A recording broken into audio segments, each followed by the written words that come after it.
Hello! Hello! Hello!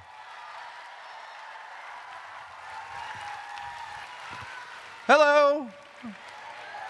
I give you a virtual high five all the way around. Hi, everybody. What are you guys doing here?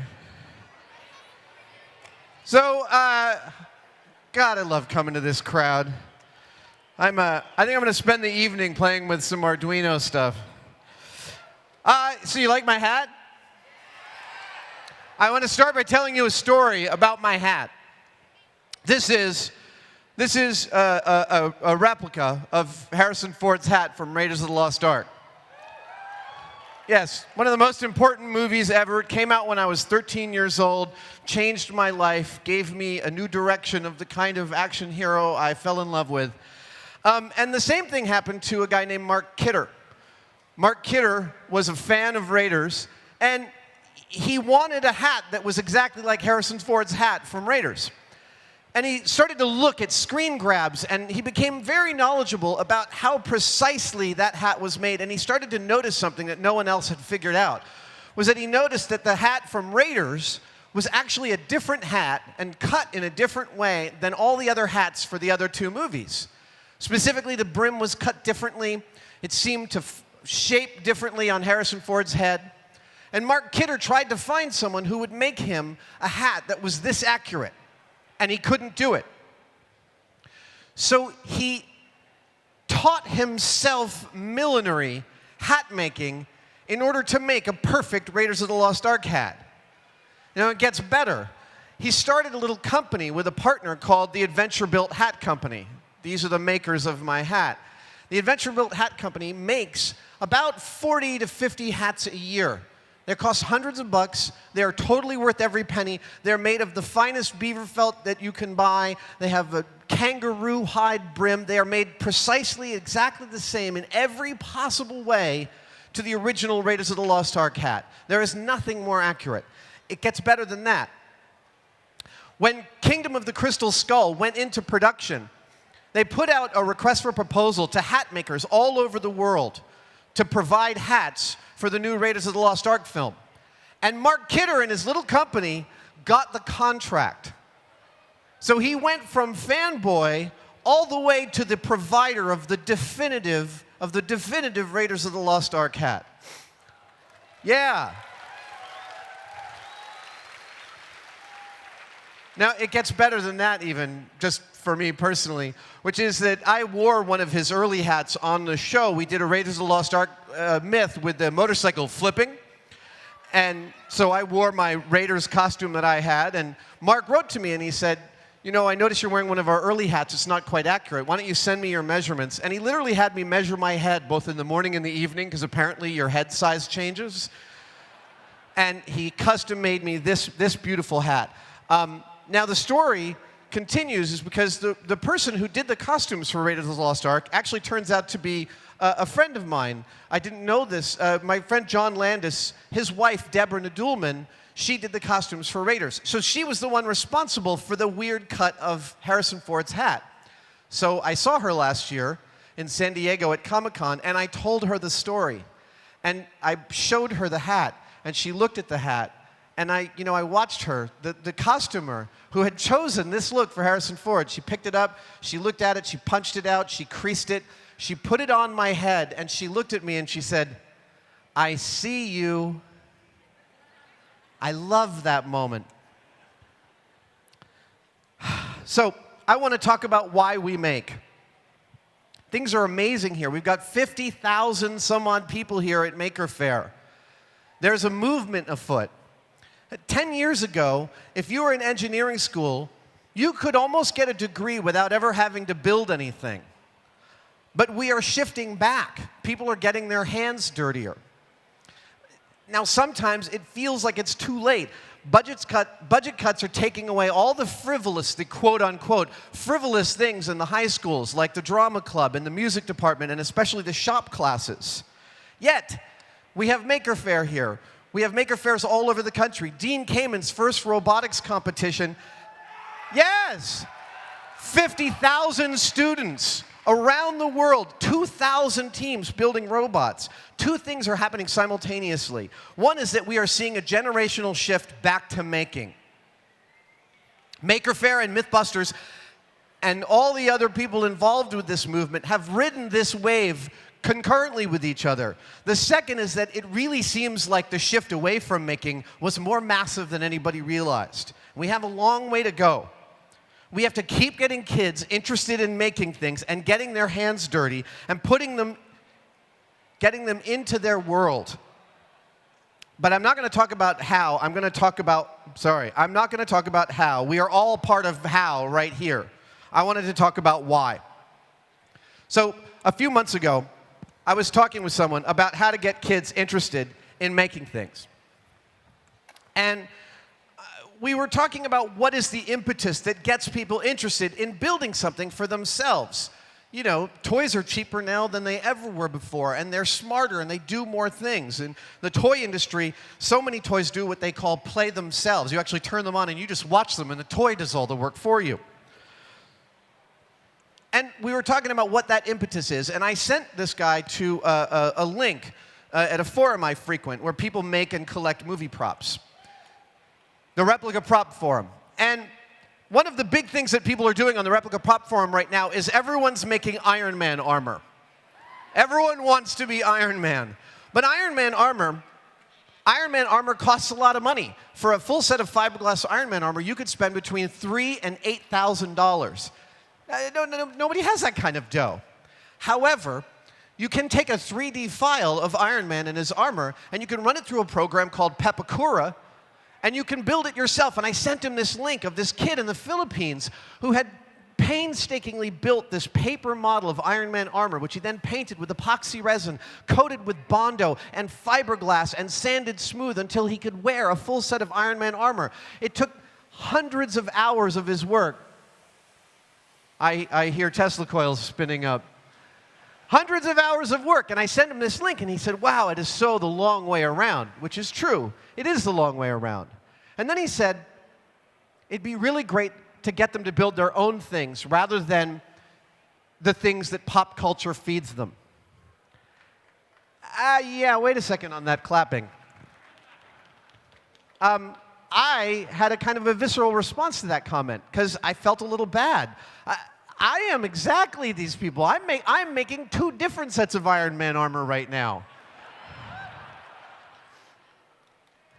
Yes.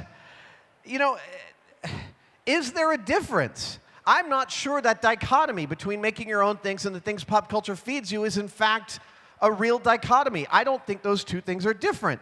I've spent my whole life bouncing between those two poles. I've made hundreds of sculptures, devices, robots, furniture, clothing for me and the people that I love, and for jobs and for a living and to pay my rent. I've also built my own R2-D2 from scratch. Anybody who went to tested.com in the last few days, I've been talking about the ZF-1 gun from The Fifth Element, which I've been working on for 10 years. One of the coolest things I ever built was one of the earliest. I built a spaceship in my mom's closet. I was working on a Super 8 science fiction film with the Caro twins who lived down the street. I think I was maybe 11 or 12. I'd found a couple of refrigerator boxes, and I made a spaceship, which is I just put up walls and I painted control panels on this, this central console, and I made a window with a star field behind it, and we filmed this Super 8 film. And when we were done with it, I asked my mom if I could put it in the old bedroom closet, because my parents had moved their bedroom. And she said yes. So I installed the console. I cut actually pieces out of it, and I put paper under those pieces. I drew radar screens, and I drew proximity sensors, and I put lights underneath, so my cockpit was actually underlit. I had a window that was separated 5 feet away from the back wall, and then I painted the whole back wall black. And I painted stars on it, and then I put Christmas lights underneath so I could sit in the seat and feel like I was in a spaceship. Why was I doing this? Because I want to be Han Solo, and I want my own Millennium Falcon.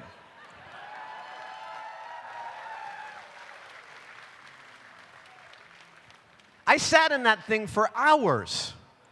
Maybe not hours. But sitting in that cockpit and looking at the starfield and thinking about having my own Millennium Falcon cockpit gave me an unrivaled feeling of joy. What more did I want out of the universe at that moment? To have that ship. And to have the support of my parents, to be able to go to the hardware store and buy the lights and lamps and pieces that I needed to put it together. They gave me access to their charge account at the hardware store from the time I was 11 on. Next thing I built was actually took the same technology, cardboard, acetate, batteries, and I built it all into a briefcase. Again, with switches and radar sensors and screen, not real radar sensors, Sharpie, says radar sensor. And I made a James Bond briefcase. Well, it could have been James Bond briefcase, or it could also have been Mission Impossible briefcase. At any rate, there was a switch that said, blow that up, and I'd press it and pretend that things blew up. I never knew that would happen for real. When I was 12 or 13, I had worked with cardboard enough that this idea came into my head, fully formed. I thought, I want to make a man out of cardboard. I want to make a guy who sits on our front porch. I don't know why. I had just played with cardboard enough that I realized this is something I wanted to see. And I saw his structure really clearly in my head. And I took all this cardboard refrigerator boxes I had, and I started cutting them into long rectangular tubes for the legs, and beveling them, and taping them together with masking tape. The chest, the head, I painted him with a blue suit on. I'm going to actually put a picture of this up on our website on Tested.com in the next couple of days so you can see it. But while I was making this thing, while I was putting it together, and this is the first thing I had built, this is the first thing I had built that wasn't from a movie. That wasn't from anything. It just came right into my head. And I remember specifically this, walking into the kitchen halfway through the project, I was just feeling so good in my heart. I went in and I said to my mom, I was like 11, Mom, right now on August 13th, 1981, or whatever the year was, I said, I am truly happy. And the thing is that there's something really specific in the feeling of feeling that kind of happiness, was that it wasn't just that I felt really happy. It was actually that I knew it was a temporal state, that it wouldn't last, but that I was experiencing something that every artist in the world feels, this deep connection to the thing that they're producing, to the thing that they're making, connecting them to their world and making them feel super, totally, genuinely present. A few years later, I left home and I was living in New York City, and my parents, who'd let me use the hardware store charge account, now let me use my dad's charge account at New York Central Art Supply. And I started making sculpture really seriously in New York. I made sculpture based on the same things that I was doing when I made the spaceship. I made telephones that looked like they were out of Blade Runner, things that looked half organic, half mechanical. I loved cyborgs, Alien, Star Wars. All of these movies informed my sculpture. Guns. I made lots of weird-looking, cool, futuristic guns. And I had a girlfriend at the time who would get into arguments with me occasionally about why I was making things that were so violent. My sculpture had a violence to it. It had a malevolence, she thought. Now, it wasn't really like a fight we had. She was a philosophy major from Tufts, so she just liked to get into it just to get into it. But it was an interesting discussion because I was surprised at my stance on it. Wow, I'm standing on nothing but wire screen. This doesn't bode well. Sorry. My stance with her when she said, why do you make things that are so violent, is I said, your question presupposes that I have a choice. I don't think that I do. I'm making the things that I feel like I have to make, and I don't get to choose what I feel like I have to make.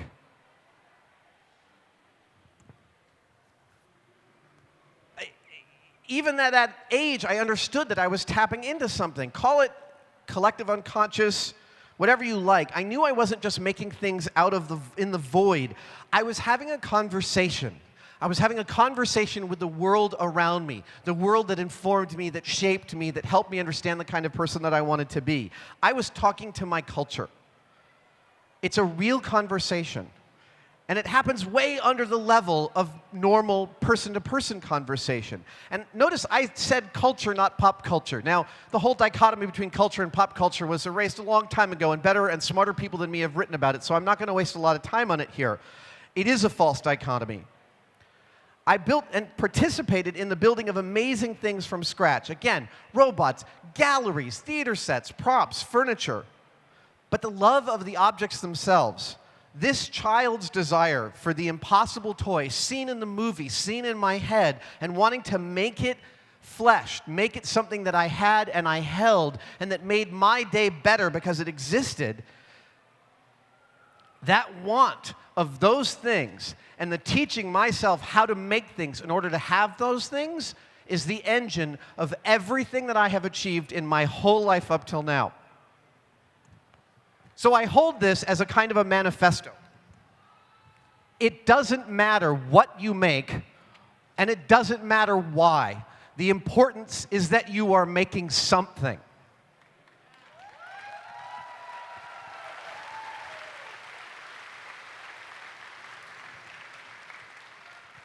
When you make something, the world becomes a little more parsable. It becomes a little more understandable to you. You become part of a conversation. And when you make things that you can't not make, that conversation goes really deep. And you meet other people who are making the same things they can't not make. And these people become your friends and your confidants and your teachers and your mentors. I truly believe that. I also believe when you're making, the thing that you go through, the process, the problem solving, the shaping your future with your hands, it's an inherently good and positive conversation. It makes you into a critical thinker. Everything that I've ever learned making things has universally applied to everything else that I do. Obama has made it a key part of his administration's goal to push forward the STEM initiative: science, technology, engineering, and math. Yeah. And Jamie and I have been honored and lucky enough that he has tapped us to help him spread this message, and we are helping in every way that we can. But there's a movement afoot that says, well, first of all, STEM, it's just a terrible name. It's a terrible name. It doesn't give anything. It's not sexy. There's a movement afoot to add one letter to STEM and make it STEAM. That letter is A, and it stands for art.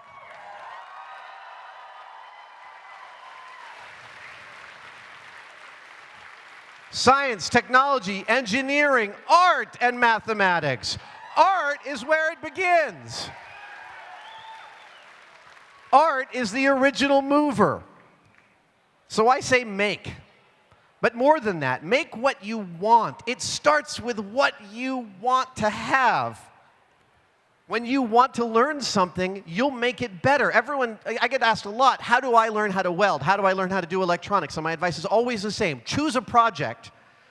Don't just read about which do you think is going to work better to learn about electronics. Reading a book about it and putting together some Zener diodes and resistors and LEDs, or building your own fully operational tricorder from Star Trek.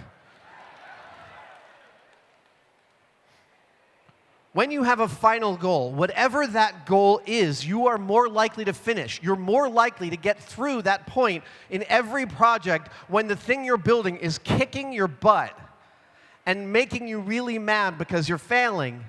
That final goal will carry you past that. I have this mechanism, and I know it after all these years of making things. Somewhere around 70% in, working on any given difficult project I'm working on, I lose steam. I get frustrated with myself. I wonder, what the hell did I thinking? I clearly don't know what I'm doing, and I'm going too fast, or I'm going too slow, or I'm not going elegant enough. But I know that this occurs to me every time, so I know that I can push past that. It's different for everybody because everybody is different. What unites us is that we are creatures of creation, and we always have been. We need to keep those fires burning. So I hereby grant you all permission to make whatever it is you want, whatever you have to make. Make what you desire. Make what you have to make. Make what you can't not make, because it will make the world a better place. Thank you.